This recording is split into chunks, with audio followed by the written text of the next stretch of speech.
جوا کھیلے بغیر بھی اپنے عرب ہونے کا ثبوت دے سکتا ہوں۔ یہودی نے عاصم سے الجھنے کی ضرورت محسوس نہ کی اور کچھ کہے بغیر اپنے ساتھیوں کی طرف چل دیا۔ اچانک شامی رئیس، جو شراب کی سراہی خالی کر چکا تھا، اپنی جگہ سے اٹھا اور یہودیوں کے قریب جا کر بولا، میں تمہارے ساتھ قسمت آزمائی کو تیار ہوں۔ یہودی پریشان ہو کر اس دیوقامت انسان کی طرف دیکھنے لگے۔ بالآخر ان میں سے ایک نے قدرے جرأت سے کام لیتے ہوئے کہا، نہیں جناب، ہم غریب یہودی ایک معزز شامی کے ساتھ بازی لگانے کی جسارت نہیں کر سکتے۔ شامی نے اس کی گردن دبوچ کر کرسی سے نیچے پھینک دیا اور گرجتی ہوئی آواز میں کہا، اگر تم یہودی ہو تو تمہیں ہمارے ساتھ بیٹھنے کی جرأت کیسے ہوئی؟ دوسرے یہودی نے کہا، جناب، یہ ایک سرائے ہے اور یہاں آپ کو ہمارے ساتھ زیادتی نہیں کرنی چاہیے، میں تمہاری کھال اتار دوں گا۔ شامی نے یہ کہہ کر اس کے منہ پر تھپڑ رسید کیا اور وہ بھی اپنے ساتھی کی طرح کرسی سے گر پڑا۔ باقی دو بھاگ کر چند قدم کے فاصلے پر جا کھڑے ہوئے اور شرابی نے نشے کی حالت میں فحش گالیاں بکنا شروع کر دی۔ شامی رئیس نے گرے ہوئے یہودی کو چند لاتیں رسید کرنے کے بعد واپس آ کر خالی سراہی اٹھائی، اسے پیالے میں الٹ کر دیکھا اور پھر فرمس کی طرف متوجہ ہو کر چلایا، کیا دیکھ رہے ہو؟ یہ سراہی خالی ہو چکی ہے۔ فرمس نے سہمی ہوئی آواز میں کہا، جناب، آپ بہت پی چکے ہیں۔ شامی نے گرج کر کہا، کیا بکتے ہو؟ جناب، میں نے یہ کہا کہ شراب ختم ہو چکی ہے۔ تم جھوٹ بولتے ہو، میں تمہاری سرائے اور تمہارے گھر کی تلاشی لینا چاہتا ہوں۔ فرمس نے قدر جرأت کے ساتھ کام لیتے ہوئے آگے بڑھ کر کہا، دیکھیے جناب، آپ بہت زیادتی کر رہے ہیں، میں آپ کو اندر نہیں جانے دوں گا۔ شامی نے اچانک اپنی تلوار سیدھی کر لی اور فرمس سراسیمگی کی حالت میں الٹے پاؤں پیچھے ہٹتا ہوا برآمدے کے ستون سے جا لگا۔ شامی، جس کی تلوار کی نوک اس کے سینے پر تھی، قہقہے لگا رہا تھا۔ فرمس کی نوکر بے بسی کی حالت میں چیخیں مار رہے تھے۔ شامی اور اس کا حبشی غلام، جو تلوار نکال کر اپنے آقا کی مدد کے لیے پہنچ چکا تھا، انہیں ڈرا دھمکا کر چند قدم دور رکھنے کی کوشش کر رہے تھے۔ فرمس چلایا، خدا کے لیے مجھ پر رحم کیجیے، میں ایک غریب الوطن مصری ہوں، میں نے آپ کے ساتھ کوئی گستاخی نہیں کی، میں صرف یہ کہنا چاہتا تھا کہ زیادہ نشے کی حالت میں آپ کے لیے سفر کرنا ٹھیک نہیں ہوگا، لیکن اگر آپ حکم دیتے ہیں تو میں شراب کا پورا مٹکا پیش کرنے کو تیار ہوں۔ شامی نے تلوار کی نوک اس کی گردن پر رکھتے ہوئے کہا، ذلیل آدمی، اپنی زبان بند کرو ورنہ۔ اچانک برآمدے میں ایک نوعمر لڑکی نمودار ہوئی اور اس نے چیخیں مارتے ہوئے آگے بڑھ کر شامی کا ہاتھ پکڑنے کی کوشش کی، لیکن اس دیوقامت آدمی نے اپنا ہاتھ جھٹک دیا اور وہ ایک طرف گر پڑی۔ فرمس چلایا، انتونیا، انتونیا، خدا کے لیے یہاں سے بھاگ جاؤ۔ ایک عورت جو صورت سے اس لڑکی کی ماں معلوم ہوتی تھی، چیخیں مارتی ہوئی آگے بڑھی اور آس پاس جمع ہونے والے لوگوں کو مدد کے لیے پکارنے لگی۔ شامی دوبارہ اپنی تلوار فرمس کی گردن پر رکھتے ہوئے چلایا، اگر اس عورت نے اپنی زبان بند نہ کی تو میں تمہاری گردن اڑا دوں گا۔ عورت خاموش ہو گئی۔ اچانک عاصم، جس کے لیے یہ کھیل ناقابل برداشت ہو چکا تھا، تلوار سونت کر شامی کے قریب پہنچا اور بولا، میں نے آج تک اتنا بزدل آدمی نہیں دیکھا۔ شامی کو اپنے کانوں پر اعتبار نہ آیا۔ اس نے کہا، تم مجھے بزدل کہہ رہے ہو؟ یہ جانتے ہو میں کون ہوں؟ ہاں، میں تمہیں جانتا ہوں، تم ایک وحشی ہو جسے ایک نہتے مرد اور ایک بے بس لڑکی پر ہاتھ اٹھاتے شرم نہیں آتی۔ شامی نے غضبناک ہو کر لڑکی کو ایک طرف دھکیل دیا اور پھر پے در پے عاصم پر کئی وار کیے۔ عاصم اس کے وار تلوار پر روکتا ہوا چند قدم پیچھے ہٹا، لیکن جب اس نے جوابی حملہ کیا تو شامی کا جوش و خروش پریشانی اور اضطراب میں تبدیل ہونے لگا۔ تماشائی جو کچھ دیر پہلے دم بخود کھڑے تھے، اب تحسین کے نعرے لگا رہے تھے۔ تھوڑی دیر بعد جب شامی ایک تھکے ہوئے گھوڑے کی طرح ہانپ رہا تھا، 6 سوار سرپٹ گھوڑے دوڑاتے سرائی میں داخل ہوئے اور کسی توقف کے بغیر گھوڑوں سے کود پڑے۔ فرمس بھاگ کر آگے بڑھا اور اس نے ایک باروب آدمی سے، جو رومی فوج کا ایک بڑا عہدیدار معلوم ہوتا تھا، مخاطب ہو کر کہا، آپ ذرا دیر سے تشریف لائے ہیں، مجھے معلوم نہ تھا کہ آپ سے پہلے میری حفاظت کے لیے یہاں ایک فرشتہ پہنچ جائے گا، ورنہ میں آپ کو تکلیف نہ دیتا۔ اگر یہ شریف عرب یہاں نہ پہنچتا تو اس وقت آپ یہاں میری لاش دیکھتے۔ رومی افسر جلدی سے آگے بڑھا اور اس نے عاصم کا بازو پکڑ کر اپنی طرف متوجہ کرتے ہوئے کہا، نوجوان، تم نے ایک شریف آدمی کی مدد کی ہے اور میں تمہارا شکریہ ادا کرتا ہوں۔ مجھے صرف اس بات کا افسوس ہے کہ میں ذرا دیر سے پہنچا اور یہ پورا تماشا نہیں دیکھ سکا۔ تم نے ایک مست ہاتھی کو بچھاڑا ہے۔ عاصم کو قدرے پریشان دیکھ کر فرمز نے رومی افسر کی ترجمانی کر دی اور اس نے سریانی میں جواب دیا، یہ صرف شراب سے مدہوش تھا اور اسے پچھاڑ کر مجھے کوئی خوشی نہیں ہوئی۔ رومی افسر نے سریانی زبان میں کہا، تم بہادر بھی ہو اور شریف بھی۔ اگر پسند کرو تو ہماری فوج میں تمہیں عزت کی جگہ مل سکتی ہے۔ شکریہ، لیکن میں اپنے گھر جا رہا ہوں اور وہاں میری ضرورت ہے۔ تمہارا گھر کہاں ہے؟ میں عرب سے آیا ہوں اور میرا گھر یثرب میں ہے۔ رومی نے کہا، میرا نام پتیوس ہے۔ اگر تم یروشلم سے گزرتے ہوئے میرے پاس قیام کرو تو مجھے خوشی ہوگی۔ شکریہ، لیکن میں وہاں نہیں ٹھہر سکوں گا۔ میں بلا تاخیر اپنے گھر پہنچنا چاہتا ہوں۔ رومی نے کہا، فرمس میرا دوست ہے اور تم نے اس کی جان بچائی ہے۔ اب مجھے یہ پوچھنا ہے کہ میں تمہاری کیا خدمت کر سکتا ہوں؟ قبرص کے 2 مسافروں میں سے ایک نے رومی افسر سے مخاطب ہو کر کہا، جناب، اس نے ہم سب کی جان بچائی ہے۔ ہم قبرص سے آئے ہیں اور یہ بات ہماری وہم و گمان میں بھی نہ تھی کہ رومی حکومت نے اس قسم کے وحشی انسانوں کو اتنی آزادی دے رکھی ہے۔ ہمیں ایسا محسوس ہوتا تھا کہ ایک درندہ اپنے پنجرے سے باہر نکل آیا ہے۔ تمام مسافر باری باری شامی کے خلاف اپنے غم و غصے کا اظہار کر رہے تھے، لیکن عباد، جس نے شامی کے گرتے ہی اس کی تلوار چھین لی تھی، اب لوگوں کو رومی افسر کی طرف متوجہ دیکھ کر تلوار کی نیام اور خنجر پر قبضہ کر چکا تھا۔ حبشی نے عباد کی طرف اشارہ کرتے ہوئے رومی افسر سے فریاد کی، جناب، اس نے میرے آقا کی تلوار اور خنجر چھین لیے ہیں۔ اس نے میرے آقا کی تھیلی بھی نکال لی ہے اور میری تلوار بھی چھین لی ہے۔ جناب، میرے آقا ہوش میں آتے ہی میری کھال ادھیڑ دیں گے۔ ان کی تلوار بہت قیمتی ہے جناب۔ رومی نے آگے بڑھ کر عباد کے ہاتھ سے تلوار لے لی، اسے نیام سے نکال کر عباد سے پوچھا، تم کون ہو؟ عباد کے بجائے عاصم نے جواب دیا، ہمارے ملک میں غلام اپنے آقا کے مغلوب کردہ دشمن کی تلوار پر قبضہ کرنا اپنا فرض سمجھتے ہیں، لیکن یہ شامی چونکہ آپ کی رعیت ہے، اس لیے اس کے سامان کے متعلق آپ بہتر فیصلہ کر سکتے ہیں۔ رومی نے مسکرا کر عاصم کی طرف دیکھا اور تلوار نیام میں کر کے عباد کو واپس دیتے ہوئے کہا، یہ تلوار بہت خوبصورت ہے، لیکن میں ایک بہادر آدمی کو اس کی فتح کے انعام سے محروم نہیں کر سکتا۔ جناب، میرے استبل میں ان کے 2 خوبصورت گھوڑے بھی بندے ہیں، ان کے متعلق آپ کا کیا حکم ہے؟ رومی نے مسکرا کر جواب دیا، گھوڑوں کا مالک بے ہوش ہے اور رومی حکومت ان کی حفاظت کا ذمہ نہیں لے سکتی۔ فرمز نے رومی افسر سے کہا، جناب، آپ تشریف رکھیے، آپ کے لیے اپنی بہترین شراب منگواتا ہوں۔ رومی افسر ایک میز کے قریب بیٹھ گیا۔ فرمز نے عاصم کی طرف متوجہ ہو کر کہا، آپ بھی تشریف رکھیے، میں آپ کے لیے کھانا بھجواتا ہوں۔ عاصم نے رومی کے قریب بیٹھتے ہوئے کہا، میں آپ کا شکر گزار ہوں، یہ 2 تلواریں میرے لیے بہت بڑا انعام ہے، لیکن میں نے دوسری تلوار نہیں دیکھی، وہ میرے غلام نے کہیں چھپا دی ہے۔ میں نے ایک عرب کو پہلی بار لڑتے دیکھا ہے، تمہاری فوج یقیناً بہت اچھی ہوگی۔ جناب، عرب میں فوج نہیں ہوتی۔ عرب میں فوج نہیں ہوتی تو وہاں حکومت کیسے چلتی ہے؟ وہاں حکومت بھی نہیں ہوتی، وہاں فوج بھی نہیں ہوتی، حکومت بھی نہیں ہوتی، پھر سلطنت کا کاروبار کیسے چلتا ہے؟ جناب، عرب کسی سلطنت کا نام نہیں۔ تمہارا مطلب یہ ہے کہ تمہارا کوئی بادشاہ نہیں ہوتا؟ نہیں، رومی نے سراپا حیرت بن کر سوال کیا۔ تو پھر وہاں کیا ہوتا ہے؟ وہاں صرف قبائل یا خاندان ہیں۔ سلطنت، حکومت اور فوج کے بغیر قبائل یا خاندان کس طرح زندہ رہ سکتے ہیں؟ میرا مطلب ہے ان کے درمیان امن کیسے قائم رہ سکتا ہے؟ جناب، امن کا لفظ ہمارے کانوں کے لیے اجنبی ہے۔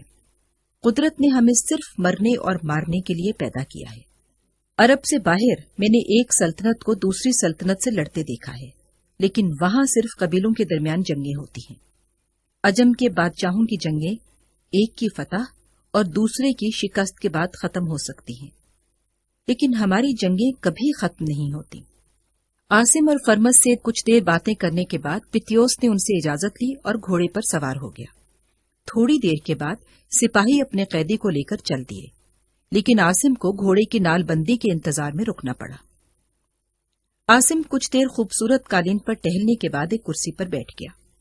تھوڑی دیر بعد عباد ہانپتا ہوا کمرے میں داخل ہوا اور بولا، اگر آپ اجازت دیں تو وہ 2 گھوڑے ابھی فروخت ہو سکتے ہیں۔ ایک تاجر ان کے بدلے 2 تلواریں اور ریشم کی چند چادریں دینے کو تیار ہے۔ میں ان گھوڑوں کو ساتھ لے جانا خطرناک سمجھتا ہوں۔ اگر یروشلم میں اس شامی قبیلے کے کسی آدمی نے انہیں پہچان لیا تو ہم مشکل میں پھنس جائیں گے۔ عاصم نے کہا، آج قدرت ہمارے حال پر بہت مہربان ہے۔ میں ابھی انہی گھوڑوں کے متعلق سوچ رہا تھا۔ تم جاؤ اور انہیں بلا توقف فروخت کر دو، لیکن میں تمہاری ایک بات سے بہت خفا ہوں۔ تمہیں معلوم ہے کہ اگر وہ رومی افسر سرائی کے مالک کا دوست نہ ہوتا تو آج تم چوری کے جرم میں پکڑے جاتے۔ ایک خطرناک آدمی کی تلوار چھین لینے کو تو شاید رومی بھی اتنا برا نہ سمجھتے، لیکن تمہیں اس کی جیب خالی کرتے ہوئے کوئی شرم محسوس نہیں ہوئی۔ اگر رومی افسر میری حرکت پر بگڑ بھی گیا تو زیادہ سے زیادہ یہی ہوگا کہ مجھے مال غنیمت واپس کرنا پڑے گا، اور مجھے افسوس ہے کہ آپ نے مجھے شاباش نہیں دی۔ آپ نے یہ بھی نہیں پوچھا کہ اس تھیلی کے اندر کیا ہے۔ اچھا، اب بتا دو۔ جناب، تھیلی سے 30 سونے کے اور 52 چاندی کے سکے برآمد ہوئے ہیں، اور میرے ہاتھ ایک اور چیز بھی آ گئی ہے جس کا اب تک کسی کو علم نہیں۔ وہ کیا ہے؟ وہ ایک انگوٹھی ہے جسے اتارنے میں نے اس قدر ہوشیاری سے کام لیا تھا کہ اس کے غلام کو بھی پتا نہیں چلا۔ عاصم نے کہا، اچھا اب تم جاؤ اور فوراً گھوڑے فروخت کر دو۔ آپ نہیں آئیں گے؟ نہیں، مجھے یہ اطمینان ہے کہ اس کام میں تم مجھ سے زیادہ ہوشیار ہو۔ اور سنو، تھیلی اور انگوٹھی تمہاری ہے، میرا اس میں کوئی حصہ نہیں۔ اب جاؤ۔ عباد مسکراتا ہوا وہاں سے چل دیا۔ عاصم اپنے میزبان کے ساتھ سرائے کے گرد نصف چکر لگانے کے بعد پچھلی طرف سے ایک چھوٹے سے سکونتی مکان میں داخل ہوا۔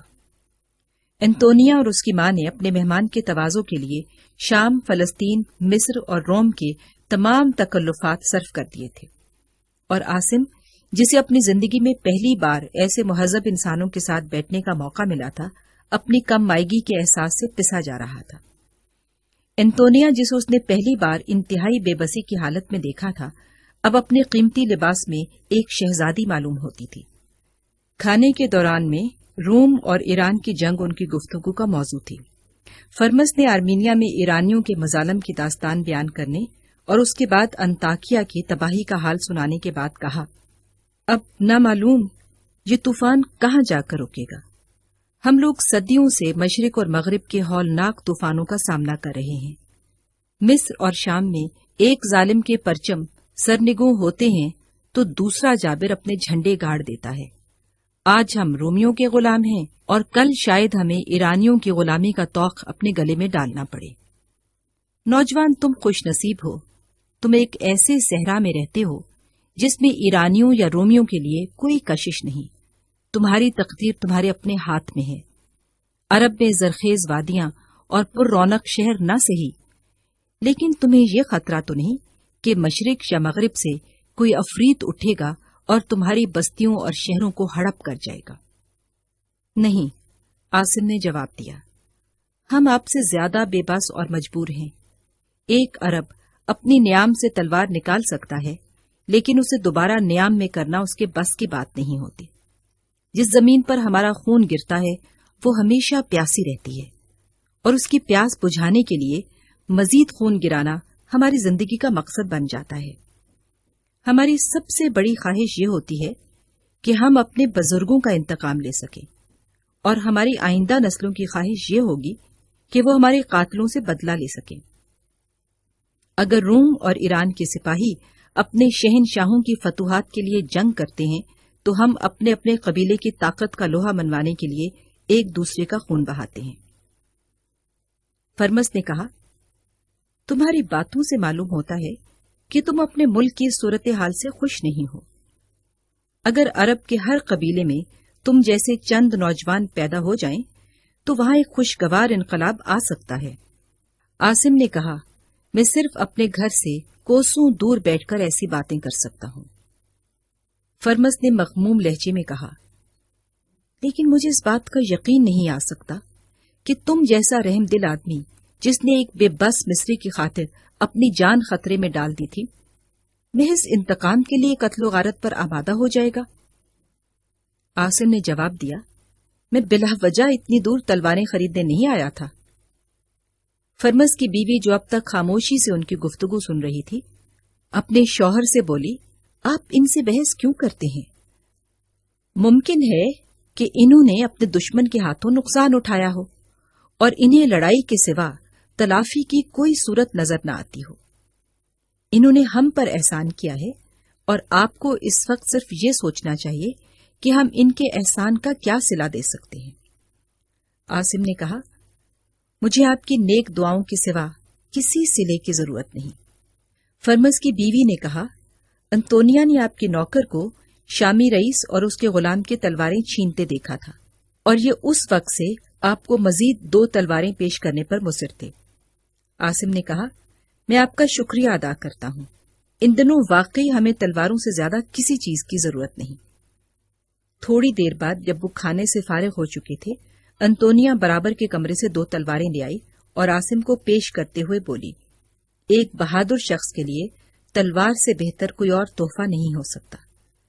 اگر میرا بھائی آج زندہ ہوتا تو میں ایک تلوار اس کی کمر سے باندھتی اور اسے کہتی کہ اس شریف آدمی نے ہماری عزت بچائی ہے، اس لیے آج سے اس کے دوست ہمارے دوست اور اس کے دشمن ہمارے دشمن ہیں۔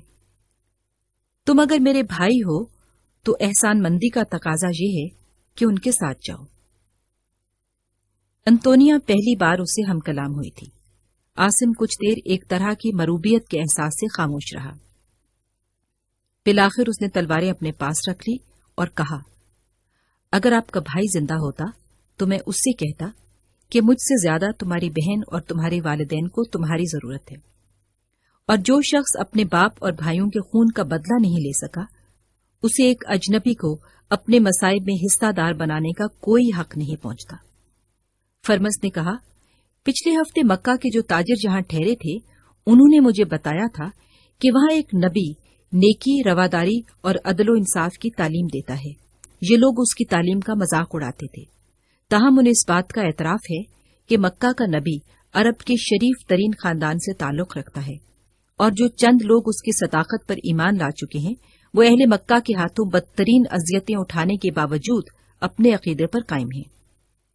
میں نے ان سے پوچھا تھا کہ نبوت کا دعویٰ کرنے سے پہلے اس کی زندگی کیسی تھی، اور وہ یہ کہتے ہیں کہ نبوت کا دعویٰ کرنے سے پہلے وہ اپنی راست بازی، حق گوئی اور دیانتداری کے لیے مشہور تھا، اور جن لوگوں کو اسے سابقہ پڑا تھا وہ اس کے صادق اور امین ہونے کی گواہی دیتے ہیں۔ عاصم نے کہا، میں نے مکہ کے نبی کے متعلق یہ سنا ہے کہ وہ ہماری قبائلی اور خاندانی عصبیتوں کا مخالف ہے، اور ہمارے تمام خداؤں کو جھٹلا کر صرف ایک خدا کی تعلیم دیتا ہے۔ بعض لوگ یہ کہتے ہیں کہ وہ ایک جادوگر ہے، لیکن اگر وہ واقعی نبی ہے تو بھی اہل عرب کوئی ایسا دین قبول کرنے کو تیار نہیں ہوں گے جو مساوات کی تعلیم دیتا ہو اور اعلیٰ اور ادنا انسانوں کو ایک ہی صف میں دیکھنا چاہتا ہو۔ میں نے سنا ہے کہ مکہ کی گلیوں میں اس نبی کا مذاق اڑایا جاتا ہے، اور اس کے اپنے قبیلے کے لوگ جن کی عصبیت اس کے لیے سہارا بن سکتی تھی، اس کے راستے میں کانٹے بچھاتے ہیں۔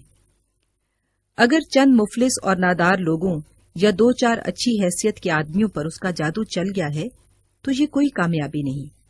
میں نے کبھی اس نبی کے متعلق سنجیدگی سے نہیں سوچا، اور آپ کو بھی سنی سنائی باتوں سے متاثر نہیں ہونا چاہیے۔ عرب کی پیاسی ریت تو بڑے بڑے دریاؤں کو جذب کر لیتی ہے، پھر وہاں ایک ایسا نبی کیسے کامیاب ہو سکتا ہے جس کی تعلیم کا نقطہ آغاز ہی ان عصبیتوں کے خلاف ایک اعلان جنگ ہے جو ہمارے لیے اپنے بے شمار خداؤں سے بھی زیادہ مقدس ہیں۔ فرمس نے کہا، اس دنیا پر آج جو تاریکیاں مسلط ہیں وہ اس سے پہلے کبھی نہ تھی۔ انسانی ضمیر کسی نجات دہندہ کو پکار رہا ہے۔ خدا اپنے بندوں کو ہمیشہ کے لیے اس حال میں نہیں چھوڑ سکتا۔ وہ جس کی آمد کے متعلق ہمارے بزرگان دین بارہا بشارت دے چکے ہیں، ضرور آئے گا، وہ دعائیں جو آج سے سکتے ہوئے بے بس انسانوں کے دل سے نکل رہی ہیں یقیناً مستجاب ہوں گی۔ وہ ضرور آئے گا اور زمین و آسمان کے مالک کی ساری رحمتیں اس کے ہم رکاب ہوں گی۔ اس کے جمال سے مایوس نگاہوں میں امیدوں کے چراغ روشن ہوں گے اور اس کے جلال سے قیصر و کسرا کے ایوان لرز اٹھیں گے۔ ناداروں اور مظلوموں کو اس کی حمیت میں پناہ ملے گی۔ مجروح اور ستم رسیدہ انسانوں کے سر پر اس کا ہاتھ خدا کا ہاتھ ہوگا۔ لیکن کاش ہمیں یہ معلوم ہوتا کہ وہ کب اور کس جگہ مبعوث ہوگا۔ فرمس کی گفتگو کے دوران عاصم کو ایسا محسوس ہو رہا تھا کہ اس کی نگاہیں انسانی ادراک کی سرحدوں سے آگے کسی خلا کی وسعتوں میں پرواز کر رہی ہیں۔ اس نے کچھ دیر سوچنے کے بعد پوچھا، آپ قیصر و کسرا دونوں کے مخالف ہیں؟ فرمس مسکرایا، یہ باتیں ابھی آپ کی سمجھ میں نہیں آئیں گی۔ اور عاصم کو یہ مسکراہٹ اس آدمی کی مسکراہٹ سے یکسر مختلف نظر آئی جسے وہ صرف ایک سرائے کے مالک کی حیثیت سے جانتا تھا۔ الصبح جب عاصم اپنے نیک دل میزبان سے الوداعی مصافحہ کر رہا تھا، فرمس نے کہا، میں آپ سے 2 باتیں کہنا چاہتا ہوں۔ ایک یہ کہ اگر آپ کبھی دوبارہ یہاں آئیں تو میرے گھر کا دروازہ آپ کے لیے کھلا ہوگا۔ دوسری یہ کہ اگر آپ گرے ہوئے دشمن کی شاہراہ پر تلوار رکھنے کے بعد اپنا ہاتھ روک لیں تو آپ کو زیادہ تسکین محسوس ہوگی۔ عاصم نے جواب دیا، مجھے ایک دوست کے گھر کا راستہ ہمیشہ یاد رہے گا، لیکن کسی دشمن کی شاہراہ پر تلوار رکھنے کے بعد اپنا ہاتھ روک لینا ایک عرب کے بس کی بات نہیں۔ فرمس نے کہا، لیکن میرا دل گواہی دیتا ہے کہ تم گرے ہوئے دشمن پر وار نہیں کر سکو گے۔ عاصم نے ایک مغموم مسکراہٹ کے ساتھ فرمس کی طرف دیکھا اور گھوڑے پر سوار ہو گیا۔ وقت کی آندھیاں شاہراہ حیات پر ماضی کے نشان مٹا رہی تھیں اور حال کے ظلمت قدے میں بھٹکنے والوں کی نگاہوں سے وہ ستارے اوجھل ہو رہے تھے جو رات کے مسافروں کو سحر کی آمد کا پیغام دیتے ہیں۔ انسانیت کا پیرہن خون اور آنسوں میں ڈوبا ہوا تھا۔ بحیرہ روم کے مشرقی علاقے جو کبھی مصر کے فراعنہ اور کبھی بابل کے حکمرانوں کے ہاتھوں تباہی کا سامنا کیا کرتے تھے، اب کوئی 1000 سال سے ایران اور اس کے مغربی حریفوں کے درمیان قوت آزمائی کا اکھاڑا بنے ہوئے تھے۔ ولادت مسیح سے 550 سال قبل ایران پر سائرس کا تسلط مشرق کی تاریخ کے ایک نئے دور کی تمہید تھا۔ اس چرواہے حکمران نے بابل کی اینٹ سے اینٹ بجا دی اور پھر بلخ سے لے کر آبنائے باسفورس اور بحیرہ خضر سے لے کر صحرائے سینا تک اپنی فتوحات کے جھنڈے گاڑ دیے۔ ربع صدی کے اندر اندر ایرانی سلطنت کی حدود پنجاب سے لے کر یونان تک پھیل چکی تھی اور مصر کی حیثیت اس عظیم سلطنت کے ایک صوبے سے زیادہ نہ تھی۔ اس کے بعد قریباً 200 سال تک مشرق و مغرب میں سائرس کے جانشینوں کا کوئی مد مقابل نہ تھا۔ پھر اچانک یونان نے انگڑائی لی، مقدونیہ سے ایک نوجوان نمودار ہوا اور ایشیا میں ایران کا پرچم سرنگوں کرتا ہوا پنجاب تک پہنچ گیا۔ مصر، بابل اور نینوا کے تاجداروں نے ماضی کی گزرگاہوں پر جو نشان چھوڑے تھے وہ سکندر اعظم کے پاؤں تلے دب چکے تھے۔ پھر جب سکندر اعظم کی عظیم سلطنت کا انحطاط شروع ہوا تو یورپ سے ایک نیا اژدہا نمودار ہوا اور اس کی پھنکار سن کر زمانے کی آنکھیں روم کو تکنے لگی۔ رومی افواج ایک طرف مشرق کے پامال راستوں پر دوڑ رہی تھی اور دوسری طرف یورپ کے ان ممالک کو مسخر کر رہی تھیں جو ابھی تک مہذب دنیا کی نگاہوں سے اوجھل تھے۔ قیصر و کسرا، اس کے ساتھ ہی کسیٹ کی سائیڈیں اپنے اختتام کو پہنچی۔ بقیہ کے لیے کسیٹ کی سائیڈ تبدیل کر لیں۔ شکریہ۔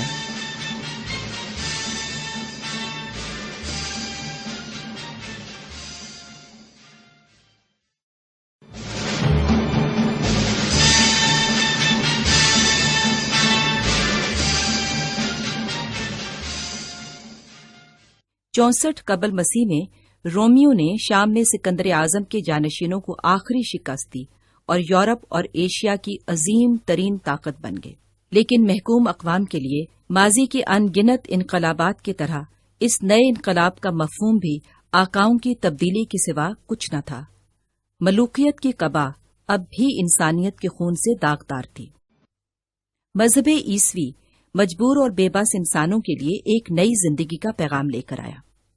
لیکن یہ آواز ان حکمرانوں کے لیے اجنبی تھی جو اپنے بے گناہ قیدیوں کو بھوکے شیروں کے آگے ڈال کر قہقہے لگایا کرتے تھے۔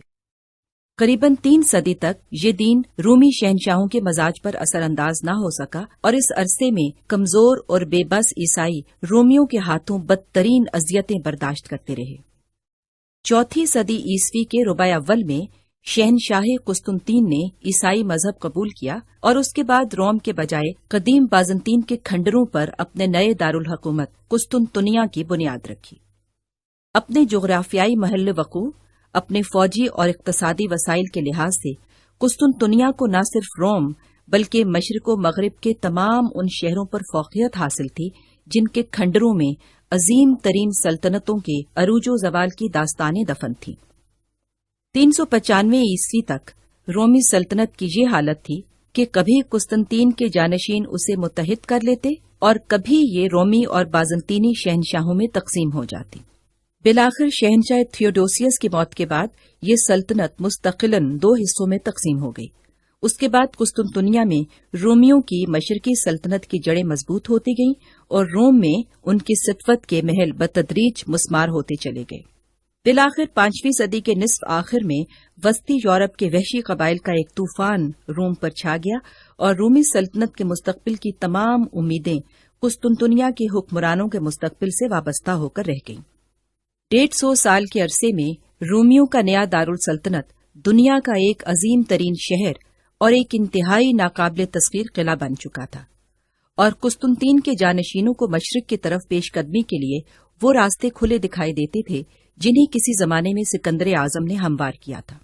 لیکن زمانے نے ایک نئی کروٹ لی اور صدیوں کے بعد ایران کے آتش کدوں میں دبی ہوئی آگ اچانک بھڑک اٹھی۔ وہ پرچم جو یونانیوں کے ہاتھوں پرسیپولس، سوئس اور استخر میں سرنگوں ہوئے تھے، اب دجلہ کے کنارے مدائن کی دیواروں پر نصب کیے جا رہے تھے۔ ایران میں ساسانی خاندان کا عروج تاریخ کے ایک نئے دور کی تمہید تھا۔ قسطنطنیہ کے حکمران پہلی بار ایشیا میں کسی کو اپنا مد مقابل دیکھ رہے تھے۔ ایران کے کسرا اور روم کے قیصر مشرق و مغرب کے 2 مہیب اژدہے تھے، اور 527 عیسوی میں مشرقی اوسط کی زمین ان اژدہوں کی زور آزمائی کا اکھاڑا بن چکی تھی۔ یہ 2 ننگی تلواریں تھیں جو آپس میں ٹکرانے کے لیے ہمیشہ بے قرار رہتی تھی۔ مشرق کی طرف ایران کے سوا اہل روم کا کوئی مد مقابل نہ تھا، نہ مغرب کی طرف روم کے سوا ایرانیوں کا کوئی حریف۔ مجوسی حکمران جب اپنے آتش کدوں سے باہر جھانکتے تو مغرب کی سمت ان کی نگاہیں فرزندان تسلیس کے گرجوں پر مرکوز ہو کر رہ جاتی، اور قسطنطنیہ کے تاجدار جب اپنی مشرقی سرحدوں سے آگے دیکھتے تو مدائن ان کی آنکھوں میں کانٹے کی طرح کھٹکتا۔ شام، آرمینیا اور ایشیائی کوچک کے باشندے بے بس تماشائیوں کی حیثیت سے آگ اور خون کے ان طوفانوں کی ہولناکیاں دیکھ رہے تھے جو کبھی مدائن اور کبھی قسطنطنیہ سے اٹھتے تھے۔ یہ چکی کے 2 پارٹ تھے، اور ان کے درمیان پسنے والے انسان صرف ان ادوار میں اطمینان کا کوئی سانس لے سکتے تھے جب کسی کسرا یا قیصر کو اندرونی خطرات اپنی طرف متوجہ کر لیتے تھے۔ ایسے ممالک میں جہاں ریاست کا ہر قانون اور اخلاق کا ہر ضابطہ عوام کے بجائے ان کے حکمرانوں کے تحفظ کے لیے وضع کیا جاتا تھا، تخت و تاج کے حصول کے لیے سازشیں کرنے والوں کی کمی نہ تھی۔ روم اور ایران میں کئی سرپھرے اقتدار کی ان مسندوں پر قبضہ کرنے کو تیار رہتے تھے جن پر بیٹھ کر ایک انسان دوسرے انسانوں کے حصے کی تمام راحتیں چھین سکتا تھا۔ شکست اور ناکامی کی صورت میں تخت و تاج کے لیے جان کی بازی لگانے والوں کے سر قلم کر دیے جاتے، اور رعایا کو اس بات پر جشن منانے کا حکم دیا جاتا تھا کہ دیوتاؤں کے دیوتا اور شہنشاہوں کے شہنشاہ نے ایک حقیر دشمن کے ناپاک عزائم خاک میں ملا دیے ہیں۔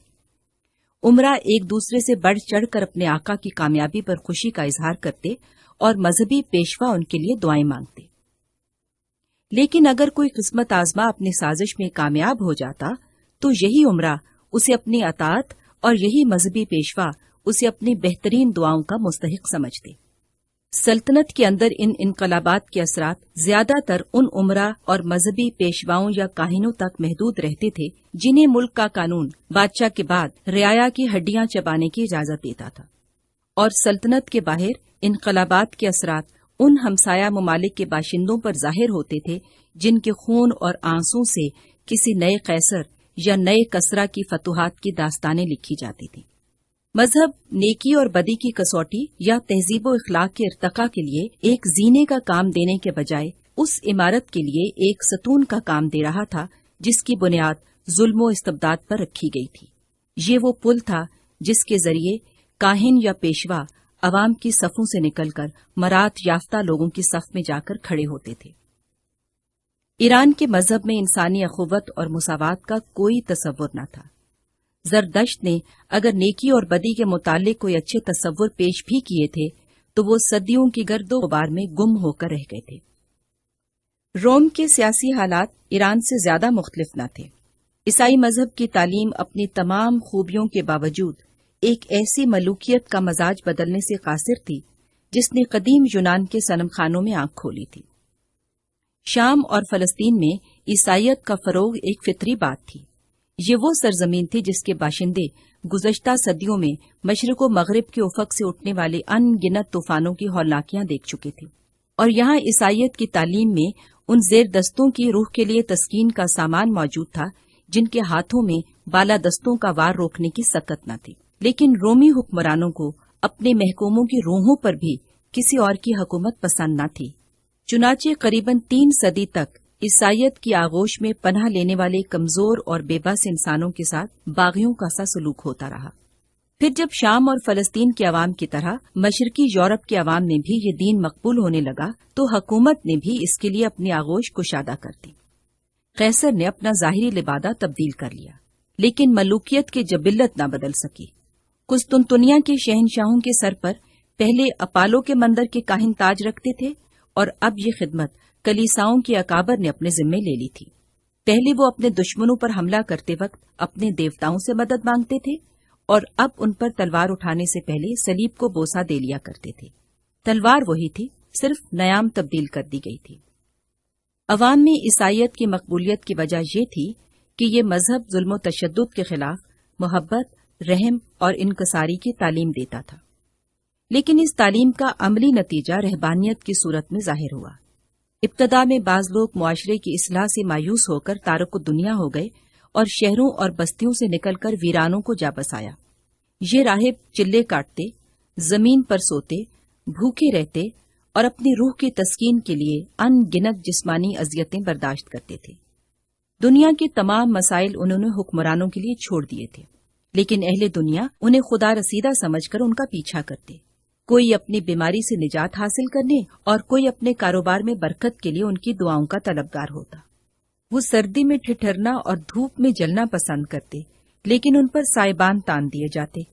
وہ زندہ رہنے کے لیے سوکھے ٹکڑے کا ایک نوالا کافی سمجھتے، لیکن ان کے سامنے دنیا کی نعمتوں کے ڈھیر لگا دیے جاتے۔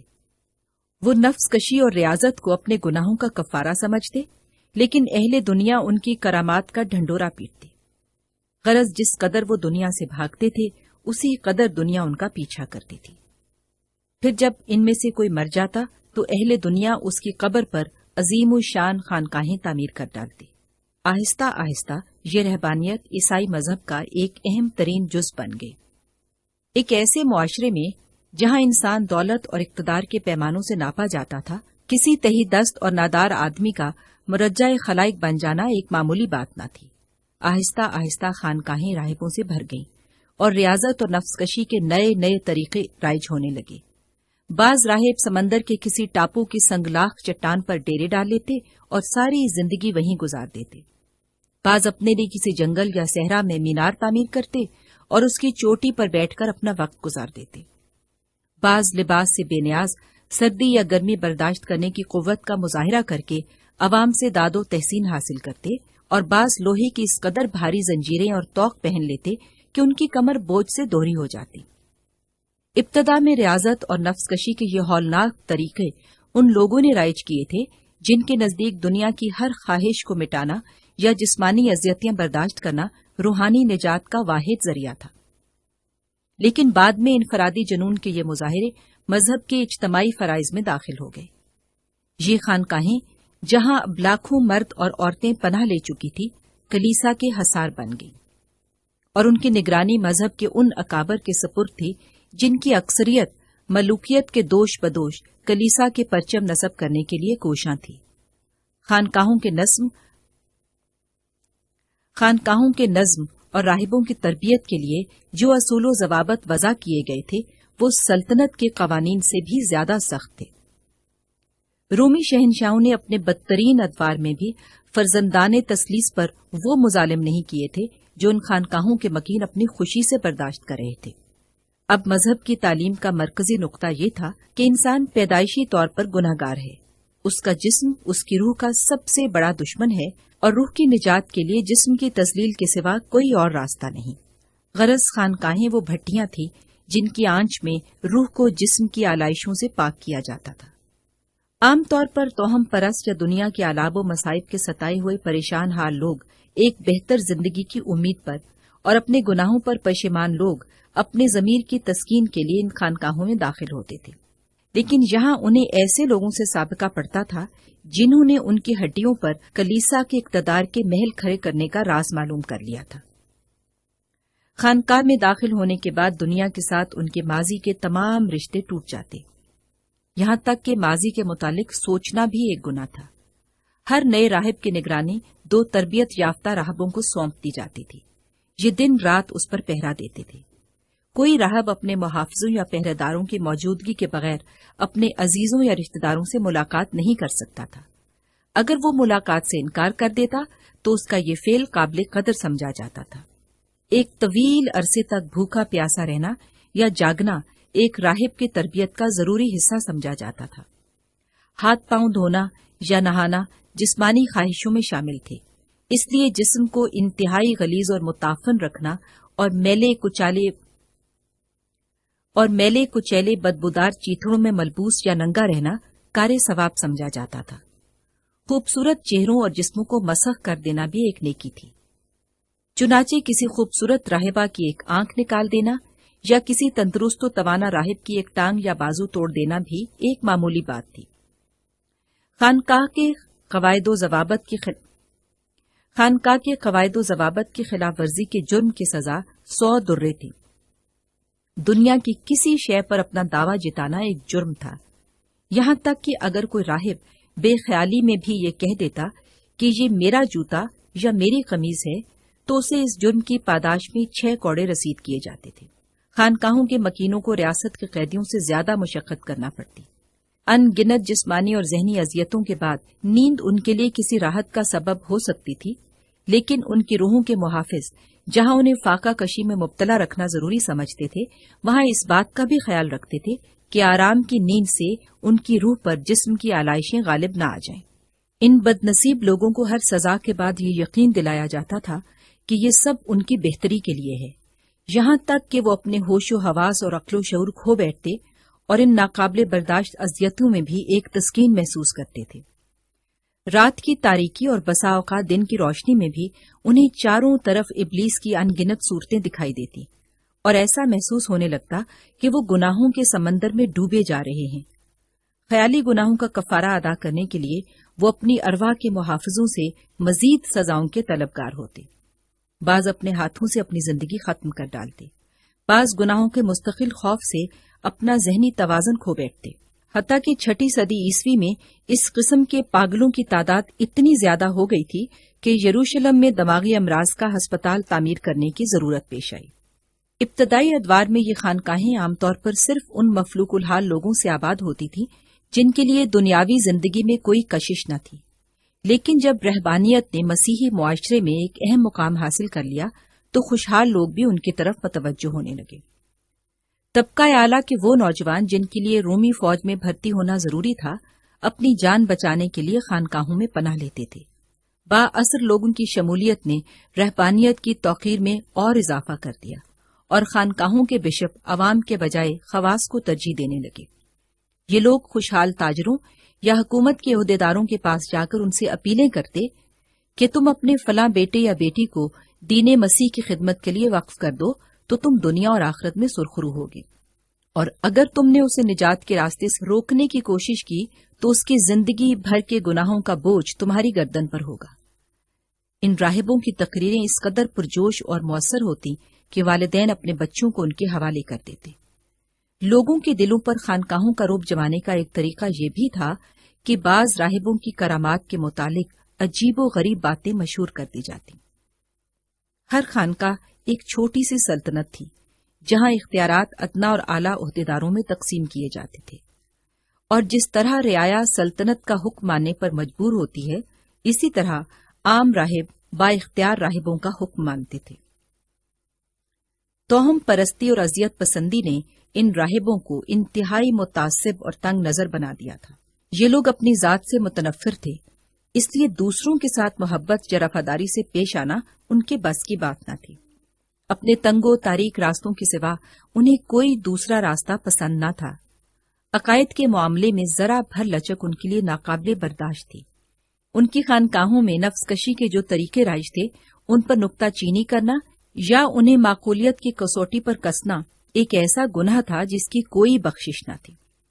مختلف فرقوں کے درمیان اعتقادات یا عبادات کے طریقوں کا معمولی سا اختلاف انہیں قتل و غارت پر آمادہ کر سکتا تھا، اور وہ اپنے مخالفین پر بھوکے درندوں کی طرح ٹوٹ پڑتے تھے۔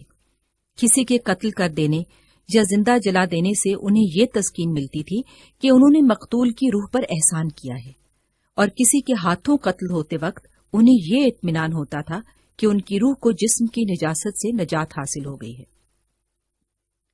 رومی حکومت اپنے تمام جاہ و جلال کے باوجود کلیسا کے معاملات میں مداخلت سے اجتناب کرتی تھی۔ اگر کسی بات پر دنیاوی اور روحانی حکمرانوں کے درمیان ٹھن جاتی تو رومی سپاہی یہ محسوس کرتے کہ کلیسا کے تقدس کے محافظ ان سے کہیں زیادہ نڈر اور خونخوار ہیں۔ بادشاہیت اور کلیسا کے علاوہ سلطنت کی تیسری قوت سینٹ تھی، جو رومی حکومت کو کسی حد تک جمہوریت کا رنگ عطا کرتی تھی۔ لیکن سلطنت کے معاملات میں سینٹ کی مداخلت حکمرانوں کے مزاج پر منحصر تھی۔ ایک کمزور حکمران کبھی سینٹ کے ارکان اور کبھی کلیسا کے اکابر کے ہاتھوں کٹ پتلی بن کر رہ جاتا تھا، اور ایک طاقتور بادشاہ کے لیے اپنے اختیارات میں معمولی مداخلت بھی ناقابل برداشت ہوتی تھی۔ اصنام پرست یونانیوں کی بعض قدیم رسوم روم کی طرح قسطنطنیہ میں بھی پہنچ چکی تھی۔ رتھوں کی دوڑ کو ایتھنز اور روم کی طرح یہاں بھی ایک قومی کھیل کا درجہ حاصل تھا، اور بازنطینی حکمران ایک مذہبی رسم کی طرح اس کھیل کی سرپرستی کرتے تھے۔ کھلاڑیوں کے جس گروہ کو شہنشاہ کی سرپرستی نصیب ہوتی، اس کے مخالفین پر عرصہ حیات تنگ ہو جاتا تھا۔ یہ لوگ رات کے وقت مسلح ہو کر گھروں سے نکلتے اور شہر کی گلیوں اور بازاروں میں لوٹ مار اور قتل و غارت شروع کر دیتے۔ ان کے مظالم اپنے مخالفین یا ان کے حامی عوام تک ہی محدود نہ رہتے تھے، بلکہ یہ درندے ان بے گناہ لوگوں کے گھروں میں بھی جا گھستے تھے جنہیں ان کی دوستیوں یا دشمنیوں سے کوئی سروکار نہ تھا۔ دولت مندوں کی دولت چھین لی جاتی، خامدوں اور بھائیوں کے سامنے ان کی بیویوں اور بہنوں کی عصمت لوٹی جاتی، والدین کی گود سے ان کے خوبصورت بچے چھین لیے جاتے، لیکن انہیں احتجاج کرنے کی جرأت نہ ہوتی۔ اگر کوئی ان درندوں کو دیکھ کر اپنے گھر کا دروازہ بند کر لیتا تو مکان کو آگ لگا دی جاتی۔ قسطنطنیہ کو ان ہولناکیوں سے بچانے کے لیے قانون، مذہب اور اخلاق کے تمام ضابطے ناکام ہو چکے تھے۔ عوام کے گھروں کی طرح گرجے اور خانقاہیں بھی وحشت اور بربریت کی اس آندھی سے محفوظ نہ تھی۔ رومی حکمرانوں کا یہ سلوک کسی بیرونی دشمن کے ساتھ نہیں، اس رعایا کے ساتھ تھا جو انہیں اپنا محافظ سمجھتی تھی، جس کی مذہبی عبادت گاہوں میں ان کی عزت اور سربلندی کی دعائیں مانگی جاتی تھی۔ یہ وہ دور تھا جب مشرق و مغرب کے 64 صوبوں، 935 شہروں اور بے شمار بستیوں کے عوام پر قیصر کا حکم چلتا تھا، اور اگر ان صوبوں، شہروں اور بستیوں میں سوچنے، سمجھنے اور محسوس کرنے والے انسان آباد تھے تو ہمارے لیے یہ سمجھنا مشکل نہیں کہ شاہراہ حیات کے ان بھٹکے ہوئے مسافروں کی رات کتنی تاریک، کتنی بھیانک اور کتنی صبر آزما تھی۔ پھر ہمارے لیے یہ سمجھنا بھی مشکل نہیں کہ روم اور ایران کے تصادم کا نیا دور فرزندان آدم کے لیے کس قدر ہولناک تھا۔ یہ ان شہنشاہوں کا تصادم تھا جنہیں خدا کی زمین پر اپنے سوا کسی اور کا سانس لینا گوارا نہ تھا، اور یہ ان قوموں کا معرکہ تھا جو یکساں بے رحم، توہم پرست اور تنگ نظر تھی۔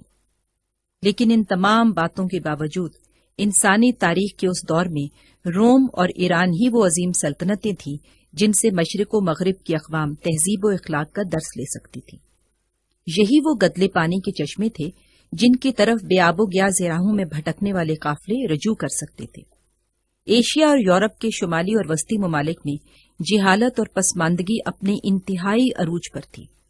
یہ ممالک ان خانہ بدوش اور وحشی قبائل کی شکار گاہیں تھی جو مختلف ادوار میں منگولیا سے نکل کر یورپ اور ایشیا کے میدانوں میں پھیل جایا کرتے تھے۔ زرخیز خطوں پر قبضہ جمانے کے بعد جب یہ خانہ بدوش نسبتاً متمدن زندگی کے عادی ہو جاتے اور کھیتی باڑی کی بدولت وسائل حیات کی فراوانی ان کی بدوانہ خصوصیات بدل ڈالتی، تو وسط ایشیا سے وحشت اور بربریت کے طوفان کی ایک اور لہر اٹھتی اور ان ترقی یافتہ وحشیوں کو اپنے انتہائی پسماندہ اور خونخوار بھائیوں کے لیے جگہ خالی کرنی پڑتی۔ سیتھین، ہن اور ونڈال، جن کی وحشت اور بربریت کبھی مشرق میں سلطنت ایران اور کبھی مغرب میں سلطنت روما کے لیے خطرہ عظیم بن جاتی تھی، انہی قبائل کی شاخیں تھیں جو اپنی بڑھتی ہوئی آبادی کے لیے منگولیا کے چراگاہوں کو ناکافی پا کر نئی چراگاہوں کی تلاش میں نکل پڑتے تھے۔ عرب روم اور ایران کی عظیم سلطنتوں کا ایک گمنام اور حقیر ہمسایہ تھا، لیکن اس ملک کے باشندے اپنے ہمجوار ممالک کے اچھے یا برے اثرات سے محفوظ تھے۔ مشرق یا مغرب سے اگر کوئی طوفان نمودار ہوتا تو اس کی لہریں اس صحرا کی ریت میں گم ہو کر رہ جاتی تھیں۔ اہل عرب مدنیت کے شعور کی اس منزل سے صدیوں پیچھے تھے جہاں افراد یا قبائل کے اتحاد سے قوم یا ملت معرض وجود میں آتی ہے اور زمین کے خطے ایک سلطنت کے اجزاء بن جاتے ہیں۔ یہاں بیرونی تہذیبوں کے خفیف سے اثرات صرف ان بستیوں اور شہروں تک محدود تھے جو یمن اور شام کے درمیان قدیم تجارتی شاہراہ پر آباد تھے۔ سلطنت کا تصور جزیرہ نما عرب کے ان بیرونی اور نسبتاً زرخیز علاقوں تک محدود تھا جہاں مستقل آبادی اپنے وسائل حیات کے تحفظ کے لیے کسی طاقتور خاندان کی سیادت قبول کرنے پر مجبور ہو جاتی تھی۔ صحرائی آبادی ان خانہ بدوشوں پر مشتمل تھی جو اونٹ کے بالوں یا بکریوں کے کھالوں کے خیموں میں رہتے تھے۔ ان کے نزدیک بھیڑ بکریاں، اونٹ یا گھوڑے پالنا اور شکار کھیلنا ہی مردانہ کام تھے۔ جنوب کے زرخیز علاقے میں سلطنتیں بنی اور ختم ہو گئیں، لیکن بے آب و گیا وادیوں کے مکین ان انقلابات سے محفوظ رہے۔ پانی کی کمیابی، خوراک کی قلت اور جھلسا دینے والی گرمی کے باعث بیرونی حملہ آوروں کے لیے اس خطۂ زمین میں کوئی کشش نہ تھی، لیکن اس کے باوجود یہ صحرا نشین امن اور سکون سے ناآشنا تھے۔ وہ بیرونی جارحیت سے تو محفوظ تھے، لیکن جہالت کا افریط جسے وہ اپنی مخصوص تہذیبی اور اخلاقی روایات کا محافظ سمجھتے تھے، ان کے لیے روم اور ایران کی استبدادی قوتوں سے زیادہ خطرناک بن چکا تھا۔ وہ باہر کی آندھیوں سے محفوظ تھے، لیکن اپنے گھر کی آگ سے ان کے لیے کوئی جائے پناہ نہ تھی۔ عرب جس قدر جاہل تھے، اسی قدر ضدی، خونخوار اور مغرور تھے۔ صحرا کی آب و ہوا نے انہیں اونٹ کی طرح جفاکش اور کھجور کے درختوں کی طرح سخت جان بنا دیا تھا، لیکن یہ جفاکشی کسی صحت مند معاشرے کے بجائے انہیں اپنے ماحول کی تاریکیوں میں ثابت قدم رکھنے کے کام آ رہی تھی۔ اپنے اسلاف کی بدترین روایات پر قائم رہنا ان کے نزدیک بہادری اور اپنے اسلاف کا راستہ چھوڑ کر کوئی دوسرا راستہ اختیار کرنا ان کے نزدیک بزدلی اور بے غیرتی کے مترادف تھا۔ مکہ کو یہ شرف حاصل تھا کہ یہاں ابراہیم علیہ السلام نے خدا کا پہلا گھر تعمیر کیا تھا، لیکن شرک کی آندھیاں یہاں توحید کا چراغ بجھا چکی تھیں اور خدا کا یہ گھر ایک بت کدہ بن چکا تھا۔ عرب اب بھی خانہ کعبہ کو اپنا روحانی مرکز سمجھتے تھے، لیکن صدیوں کی جہالت کی طغیانیوں میں دین ابراہیم کی تعلیم چند مشرکانہ رسوم کا مجموعہ بن کر رہ گئی تھی۔ خال خال ایسے لوگ تھے جن کی دلوں کی گہرائیوں میں دین ابراہیم کی لو جھلملا رہی تھی، لیکن ظلمت کے طوفانوں کے آگے چند ٹمٹماتے ہوئے چراغوں کی کوئی حقیقت نہ تھی۔ عرب سے باہر مجروح انسانیت کو اپنے زخموں کا احساس تھا۔ وہاں بھٹکے ہوئے قافلے کسی رہنما کے جویا ہو سکتے تھے، بالخصوص شام میں عیسائی اور یہودی مذاہب کے پیشوا جب اپنے گرد و پیش سے مایوس ہو جاتے تو ان کی نگاہیں فلسطین کی وادیوں میں اس نجات دہندہ کو تلاش کرتی جن کی آمد کی بشارت ان کے آسمانی صحیفوں میں موجود تھی۔ اگر وہ تاریکی میں بھٹک رہے تھے تو انہیں کسی روشنی کا انتظار تھا، اگر وہ جبر و استبداد کی چکی میں پس رہے تھے تو انہیں عدل و انصاف اور رحم و کرم کی طلب تھی، لیکن عرب کا ضمیر اس روشنی سے محروم ہو چکا تھا جو اچھائی اور برائی میں تمیز کر سکتی ہے۔ انہیں اپنے اندھوناک ماضی پر فخر تھا، وہ اپنے حال کی پستیوں پر مغرور تھے، ان کے مقدر کی ظلمتوں کو کسی روشنی کی احتیاج نہ تھی، وہ جس ڈگر پر چل رہے تھے اسی پر چلتے رہنا چاہتے تھے۔ کوئی نیا راستہ جس پر ان کے اسلاف کے نشان کے قدم موجود نہ تھے ان کے لیے قابل قبول نہ تھا، کوئی برائی جو انہیں ورثے میں ملی تھی قابل نفرت نہ تھی، اور کوئی نیکی جسے ان کے آباء و اجداد ٹھکرا چکے تھے ان کے نزدیک قابل التفات نہ تھی۔ ان کا وجود زندگی کی ہر سعادت کی نفی کرتا تھا۔ وہ اپنے ظلمت کدے کو اس صبح کی روشنی سے محفوظ رکھنا چاہتے تھے جس کے انتظار میں امن و سکون کے جویاؤں کی نگاہیں پتھرا گئی تھیں، لیکن یہی وہ ظلمت کدا تھا جو روشنی کے جویاؤں کی نگاہوں کا مرکز بننے والا تھا۔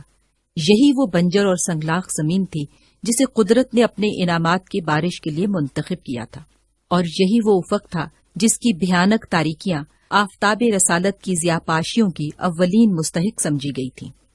یہ داستان فرزندان آدم کی تاریخ کے اس دور سے تعلق رکھتی ہے جب مکہ میں ایک نئی صبح کی روشنی نے تاریک رات کے مسافروں کو چونکا دیا تھا۔ عاصم نے اچانک اپنا گھوڑا روکا اور مڑ کر عباد کی طرف دیکھتے ہوئے کہا، اب ہم آگے نہیں جا سکتے، میرا گھوڑا بہت تھک گیا ہے، اس لیے راستے سے ہٹ کر اس وادی کے دوسری طرف قیام کرنا بہتر ہوگا۔ تم یہیں ٹھہرو، میں کوئی موزوں جگہ دیکھ کر ابھی آتا ہوں۔ عاصم نے باغ موڑ کر گھوڑے کو ایڑ لگا دی اور آن کی آن میں بائیں ہاتھ ریت کے ایک ٹیلے پر جا پہنچا۔ وہاں سے دوسری طرف ایک اور تنگ وادی کا جائزہ لینے کے بعد اس نے ہاتھ اونچا کر کے اپنے ساتھی کو اشارہ کیا اور وہ اس طرف چل پڑا۔ عاصم گھوڑے سے کود پڑا اور اس کی باگ پکڑ کر ٹیلے سے نیچے اترنے لگا۔ اتنی دیر میں عباد بھی پہنچ گیا اور اس نے اپنے اونٹ کو بٹھا کر اترتے ہوئے کہا، میرے خیال میں یہاں اتنی سردی نہیں ہوگی کہ ہمیں رات کے وقت آگ جلانے کی ضرورت پیش آئے۔ عاصم نے جواب دیا، خیال تو میرا بھی یہی ہے، تاہم احتیاطاً یہ ایندھن جمع کر لیا ہے، اگر سردی زیادہ ہوگی تو ہم آگ جلا لیں گے۔ تم پانی کا مشکیزہ اور کھانے کا سامان اتار لو اور اونٹوں کو ان جھاڑیوں سے باندھ دو، باقی سامان اتارنے کی ضرورت نہیں، ہمیں پچھلے پہر یہاں سے روانہ ہو جانا چاہیے۔ میں چاہتا ہوں کہ چاند ہم گھر پہنچ کر دیکھیں۔ مشکیزے میں پانی کافی ہے، تم کچھ گھوڑے کو پلا دو، میں نے توبڑے میں جو بھگو دیے ہیں۔ تھوڑی دیر بعد رات ہو چکی تھی۔ عباد خراٹے لے رہا تھا اور عاصم چت لیٹا ستاروں کو دیکھ رہا تھا۔ امن کے دنوں میں عرب کی حدود کے اندر عاصم اپنے آپ کو نسبتاً محفوظ سمجھتا تھا۔ وہ کسی ناخوشگوار حادثے سے دوچار ہوئے بغیر اپنی منزل مقصود کے قریب پہنچ چکا تھا۔ جب وہ سوچتا کہ وہ صرف کپڑا فروخت کر کے اپنے چچا کا تمام قرضہ چکا سکے گا اور دمشق کی خوبصورت تلواریں دکھا کر قبیلہ اوس کے ہر نوجوان سے داد و تحسین حاصل کرے گا تو اس کے دل میں خوشی کی ایک لہر دوڑ جاتی، لیکن جب اسے اپنے گھر کا خیال آتا تو وہاں کے مناظر اس دشت کی تنہائی سے زیادہ وحشتناک محسوس ہوتے۔ اس کی ماں اسے بچپن ہی میں داغ مفارقت دے گئی تھی۔ اس کے دو بھائی جن کی شجاعت و جواں مردی پر سارے قبیلے کو فخر تھا، لڑائی میں کام آ چکے تھے۔ اس کا باپ اپنے کسی عزیز کی ایک مدت تیمارداری کے بعد گھر واپس آ رہا تھا کہ کسی نے بے خبری کی حالت میں پیچھے سے حملہ کر کے اسے قتل کر دیا۔ اب عاصم کی زندگی کا سب سے بڑا مسئلہ اپنے عزیزوں کے خون کا انتقام لینا تھا۔ اس کے بھائیوں، اس کے باپ اور اس کے ابن عم کی روحیں پیاسی تھیں، اور یہ پیاس صرف بنو خزرج کے خون سے بجھائی جا سکتی تھی۔ حبیرہ اس کا چچا اپنے دائیں ہاتھ سے محروم ہونے کے باعث تلوار اٹھانے کے قابل نہ تھا۔ حبیرہ کے چھوٹے بیٹے سالم کی عمر ابھی 14 سال سے بھی کم تھی، اور اس کی بہن سعاد اس سے کوئی 2 سال چھوٹی تھی۔ ان حالات میں اپنے گھرانے کے زندہ افراد کے حوصلے قائم رکھنے اور مرنے والوں کی